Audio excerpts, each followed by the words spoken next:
Qu'est-ce que j'ai vu lors du dernier match de Vuskovic? Qu'est-ce qu'il nous fait? À peine on parle de lui, à peine il est lié au FC Barcelone, et le mec, il te sort un match masterclass où lorsque tu te penches sur le match, que ce soit le résumé ou pour les plus feignants, peut-être aller les résultats, les statistiques, c'est juste énorme le match qu'il a pondu pour un défenseur central de son âge. Après, oui, c'est le championnat allemand, il joue pas non plus au Bayern, etc. Mais quand même, ça a son importance. Tous les grands joueurs sont passés par des petits clubs, sinon au bout d'un moment, les gars, ça a son importance quand même. Me dites pas c'est Hambourg ou je sais pas quoi. Bref, les Blaugrana, j'espère que vous allez bien. Courte vidéo, je pense, où nous parlerons du retour au 1-1 du FC Barcelone très bientôt, selon la direction, ou encore Vuskovic, et une petite parenthèse sur Rashford. Aïe, aïe, aïe, aïe, ce qu'on voit ces derniers temps, Rashford, Rachid, oh Rachid. Il y aura un moment où ce sera la finale pour toi. Franchement, pour moi, j'ai déjà en tête une rencontre du FC Barcelone qui tranchera sur le sujet Rashford. Restera-t-il ou pas? Pour ma part, je suis très pessimiste au vu des derniers matchs. Mais on va dire que lors de ce match-là, plus le droit à l'erreur. Bref, les Blaugrana, j'espère que tout va bien de votre côté. Mettez-moi un petit like, un petit abonnement pour soutenir la chaîne et m'encourager à être plus actif. Ceci dit, rentrant dans le vif du sujet. On va commencer par l'histoire du 1-1, tout ça, mais avant de le lire, je fais ma parenthèse sur Rashford. Voilà, on va pas faire durer le suspense. Pour moi, face à Newcastle, Rashford, ça va dégager s'il ne fait rien. Voilà. Non, je prends pas de pincettes, les gars. Je suis pas cuisinier pour commencer à prendre les aliments avec des pincettes et tout. Non, il n'y a pas de pincettes.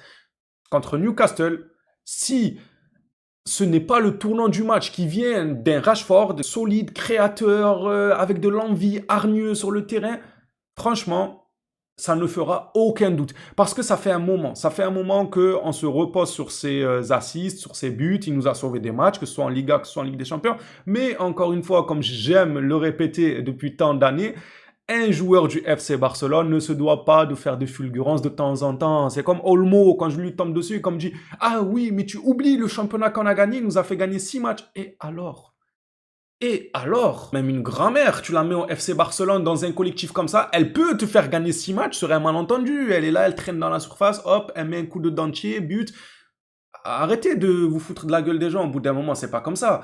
Ça fait quoi qu'il a fait gagner 6 matchs? Il faut lui être redevable à vie, en fait. Ah, tu nous as fait gagner 6 matchs? Ok, à vie, nous, on est à toi, toi, tu as nous. C'est bon, les gars, au bout d'un moment. S'il vous plaît, dosez, n'importe qui, vous et moi, on va à Barcelone, on peut les faire gagner 3-4 matchs. C'est pas pour autant qu'on aura le totem d'immunité. Donc c'est pareil pour Rashford. Il a mis ses goals, je suis d'accord. Il nous a aidé à de nombreuses reprises, enfin de nombreuses, voilà, on les compte sur les doigts d'une main quand même, faut se dire la vérité. Il nous a été utile de temps à autre, mais ce n'est pas suffisant pour un joueur du FC Barcelone. Alors oui, en sortie de banc, je le garde, mais tous les jours, pour le banc, pour la rotation, pour des remplacements de blessés, pourquoi pas? Mais pas à ce prix-là. 30 millions et 12 millions de salaire, c'est cher la sortie de banc, là. C'est pas une sortie de banc, c'est une Ferrari qui sort du garage, là. C'est une sortie de garage. C'est comme si tu avais une Lamborghini et que tu utilisais ta Clio tous les jours et que tu laissais la Lamborghini au garage. Juste, tu l'enfermes, voilà, tu laisses au cas où je sors la Lamborghini. Si la Clio, j'ai pas trop, la Clio, c'est raffineur, hein. Si la Clio, je rigole, oh, les raffinistes, calmez-vous. Ah, si j'ai pas envie d'utiliser la Clio, je vais sortir ma Lamborghini. C'est pas comme ça. Bon, après, Rashford, c'est pas une Lamborghini non plus, faut pas abuser, les gars, depuis des années, franchement. Il est plus proche d'une Clio, lui aussi, la vérité, hein. Mais vous m'avez compris ce que je veux dire. C'est cher payé le remplaçant, c'est cher payé la sortie de banc. Ça veut dire là, contre Newcastle, oh, Rashford ne m'énerve pas. Newcastle, tu as un aller-retour, tu te dois d'être flamboyant à l'aller comme au retour. Si tu ne l'es pas, après, s'il joue, évidemment, il ne sera pas titulaire. Mais même les minutes où il rentre, les 15 minutes où il rentre, si tu n'apportes rien, eh bien, tu iras apporter quelque chose à United. Là-bas, ils te veulent. Apparemment, ils veulent ton retour et tout avec le nouveau coach. Moi, j'aurais plus rien à redire. Je pourrais plus défendre sa cause. Et vous pouvez attraper ma veste dans les commentaires et me dire « Oh, t'abuses, t'es méchant avec lui, c'est pas gentil de ta part, on va te taper, Cava, c'est pas bien. » C'est pas grave, j'accepte, il n'y a aucun souci, les gars. J'accepte mon sort. Parlons maintenant du 1-1. Avant de vous lire, dites-moi ce que vous en pensez, Rashford. Les gars, vous êtes d'accord? Non, le match dernier... En fait, il apporte quoi? Dites-moi juste ça. Qu'est-ce qu'il apporte? Oui, le jeu, il penche pas de son côté. Oui, c'est vrai. On joue pas de son côté. Incroyable cette excuse. Bref, dites-moi ce que vous en pensez. Est-ce que, comme moi, vous lui laissez une dernière chance lors de l'aller-retour de Newcastle pour montrer un semblant d'intéressement en termes de football et d'apport sur le terrain? Ou bien vous êtes déjà décidé à le garder, malgré la somme qui est chère, malgré son salaire qui est élevé. Ou bien vous êtes déjà décidé à le vendre, parce que j'en ai vu plusieurs qui sont déjà décidés à le vendre. Il n'y a pas de oui, on te laisse une chance, je sais pas, non, on te vend. Voilà, je sais très bien qu'il y en a qui existent et je peux pas vous contredire. La vérité, vous avez vos raisons que je peux grandement comprendre. Allez, trêve de bavardage, lisons ensemble ça. Oui, j'ai changé de communiqué entre-temps, c'est pas les mêmes, j'ai inversé. Bref, lisons. Deco a déclaré dans une récente interview que l'équipe avait besoin de quelques ajustements et que l'accent serait mis sur un attaquant et un défenseur central gaucher, ce à quoi Juan Soler répond: il sera possible de recruter des joueurs sans problème car nous ne sommes qu'à 10-12 millions de la règle du 1-1 et nous l'atteindrons cet été. Le travail de renforcement des postes est déjà en cours, négocier sans aucune marge de manœuvre salariale est complexe et cela peut désormais se faire plus sereinement. Tous les grands joueurs veulent venir à Barcelone, mais parfois l'absence de fair play financier constitue un obstacle. Bon, il a tout dit, c'est la vérité. Tous les joueurs veulent venir à Barcelone, c'est un fait, c'est approuvé carrément. Maintenant, négocier avec une manœuvre salariale très restreinte, c'est difficile. Tu veux dire quoi aux joueurs? Il va te dire, mais là-bas, on m'offre des millions, on m'offre une arrivée sur le tapis rouge. Nous, on a fait venir Lewandowski, on l'a pris en photo avec un iPhone sur la plage pour sa présentation. Je sais pas, il est sorti d'une cabane. Je sais pas, Rashford, il a fait une photo dans une cabine téléphonique. Voilà. Qu'est-ce que vous voulez négocier quand tu dis au gars, ok, à côté ils te proposent des millions, mais nous on te propose des milliers, mais viens chez nous s'il te plaît. C'est pas comme ça que ça marche. C'est compliqué de négocier. Maintenant, j'espère que le Barça réglera ça. Moi, je peux y croire que le problème n'a peut-être pas été souvent les liquidités, car le Barça pouvait dégager des liquidités instantanément, mais la masse salariale.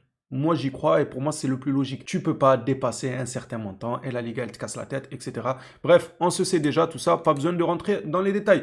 Continuons avec Juan Soler et un autre communiqué et ce sera le dernier. Sans citer de nom, le FC Barcelone peut-il recruter une grande star cet été? Juan Soler répond oui, le problème n'a jamais été économique. Un peu ce que je disais avant, pour moi, ça me paraît logique en vrai. Le Barça, s'ils veulent se dégager des fonds, les gars, c'est le Barça. C'est une grande marque quand même. Ils tapent à la porte d'une grande enseigne. Oui, bonjour, on est le Barça. Prêtez-nous 100 millions, on vous les rend dans 200. Ils vont accepter. C'est comme ça. Quand tu es solvable, quand tu es quelqu'un dans le milieu, c'est pas un souci l'argent. Le problème, c'est les règles. Surtout quand t'as pas dans la poche les gens qui font ces règles-là. C'est encore plus compliqué. Bref, nous aurions pu recruter un joueur pour 80 millions d'euros et amortir le coût avec un contrat de 6 ans. Mais le problème résidait dans la marge salariale. Une fois ce problème réglé, Barcelone pourra recruter n'importe quel joueur. Mais avec discernement, nous devons préserver l'équilibre que nous avons atteint, tant sur le plan financier que sportif. Bon, c'est plutôt positif, on va dire. On n'est plus qu'à 10-12 millions pour revenir à la règle du 1-1. On va devoir ajuster le problème salarial, la masse et tout, et on pourra recruter pas mal de joueurs selon Juan Soler et selon d'autres cadres aussi dans la direction qui ont eux aussi dit qu'on était très proche du 1-1. Manque plus qu'à voir si ça s'avère être vrai ou pas, on le saura très bientôt. Quoi de mieux que de clôturer la vidéo par le jeune talent lié au FC Barcelone, Vuskovic. Pini Zahavi en a parlé, le grand ami de Laporta. Zahavi déclare: je ne peux rien dire pour le moment, le joueur appartient toujours à Hambourg et y est complètement concentré. Je pourrai donner des nouvelles dans exactement 2 mois, c'est-à-dire après la fin de son prêt et son retour officiel à Tottenham. Il en a hâte d'avoir de ces nouvelles-là. Franchement, j'ai l'impression que ça sent bon. La vérité, hein, parce que là, c'est tout bête. Allez, je vais enfiler ma cape de psychologue, voilà, avec cette théorie, le théorie-man et tout, vous savez bien.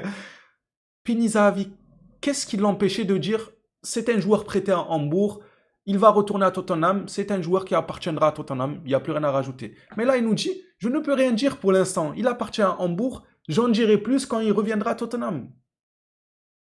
Pourquoi il aurait besoin d'en dire plus, sachant que quand il revient à Tottenham, c'est un joueur de Tottenham. À moins que, oui, il y a des négociations, que le joueur... Ah oui, ben oui, la théorie, les gars.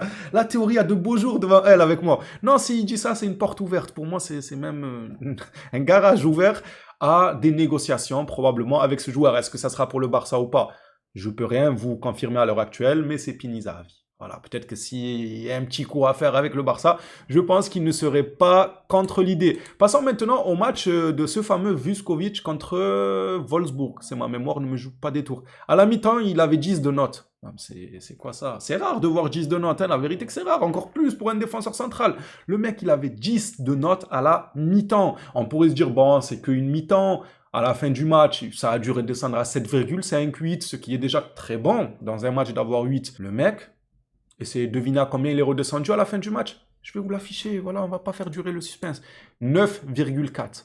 Il a été noté 9,4. Wow, la performance. Il a été homme du match par-dessus tout, les gars. C'est pas que la note. Il a été homme du match. En même temps, quand tu as 9,4, c'est rare de pas finir homme du match. Il a fini homme du match. Il a marqué un but. Il a fait des passes qui ont été tranchantes dans le jeu. Flemme de tout lire et de tout traduire en anglais aussi. Mais pour ceux qui sont bilingues, voire qui se débrouillent en anglais, vous pouvez lire. Après, c'est facile à comprendre, la vérité, les gars. C'est pas sorcier. Faut pas être bilingue pour comprendre ça. Moi, je vous le fais passer pour vous faire voir à quel point ce joueur, c'est légitime qu'il fasse autant parler. La vérité, hein. Moi, je vais pas faire le fin connaisseur. Je vous ai dit, je ne le connaissais pas. Je suis pas Hambourg. Pas forcément le championnat allemand à part les top clubs. Mais Hambourg, les gars, voilà, Hambourg ou Hambourg, je sais pas quoi là. Voilà, je les suivais pas, je connais pas quels sont les meilleurs éléments de ce club, mais j'ai vu que dans les commentaires, certains le connaissaient déjà. Tant mieux si vous le connaissiez. Comme j'ai l'habitude de dire, quand des gens connaissent certains joueurs dont on parle et que la grande masse, on va dire, ne connaît pas, n'hésitez pas à toujours mettre un petit commentaire pour nous dire ce qu'il vaut réellement, quelles sont ses qualités, ses défauts, ainsi de suite. On est toujours preneur pour en apprendre des choses sur ce joueur. En tout cas, moi, depuis qu'il est lié au FC Barcelone, je m'intéresse à son sujet et ce que j'apprends, c'est plutôt rassurant. Viennent accompagné de Sénésie, au moins, un backup un peu, voilà, un peu plus dans la fleur de l'âge, etc., qui viendrait consolider ce secteur défensif. Mais si c'est que lui, ça risque d'être compliqué quand même pour la saison prochaine. Il nous faut de la profondeur de banc, même à ce poste-là. Après, on compte prolonger Christensen. Mais les gars, il n'est pas là. Il est où, Christensen? Il est où? On n'a pas de nouvelles de lui depuis 6 mois, les gars. Je sais même pas, il est où? Il joue toujours au foot. Peut-être il est boulanger. Ça se trouve, on va aller à Barcelone, tu rentres dans une boulangerie, tu vas voir Christensen, il va te servir les croissants et les pains au chocolat. Mais enfin, bref, je m'excuse aux fanatiques de Christensen. La dernière fois que j'ai dit il est où, on a des preuves qu'il est vivant, au moins. Il y en a, ils ont attrapé ma veste et m'ont dit tu crois pas que t'abuses un peu trop en disant est-ce qu'il est vivant? Mais quoi, j'abuse? On n'a pas de nouvelles. Comment j'abuse? J'abuse quoi? Si j'ai pas de nouvelles de quelqu'un, bien sûr, je m'interroge sur est-ce qu'il a envie ou pas. C'est logique. Même dans la vie de tous les jours, j'ai pas de nouvelles de quelqu'un, je vais me dire est-ce qu'il a envie? Quoi? Parce que c'est Christensen, on n'a pas le droit. Je vous jure, il y en a un m'a dit oh, t'abuses à te demander carrément s'il a envie. Oui, il est en vie. Ah, je rigole, les gars. On l'a vu à la caméra, c'est bon. Calmez-vous, les fanatiques de joueurs, ça va aller, ça va le faire. Bref, les phénomènes, hâte d'avoir vos retours dans l'espace commentaire. On s'attrape à la prochaine sur le Barça. D'ici là, prenez soin de vous, les Blaugrana.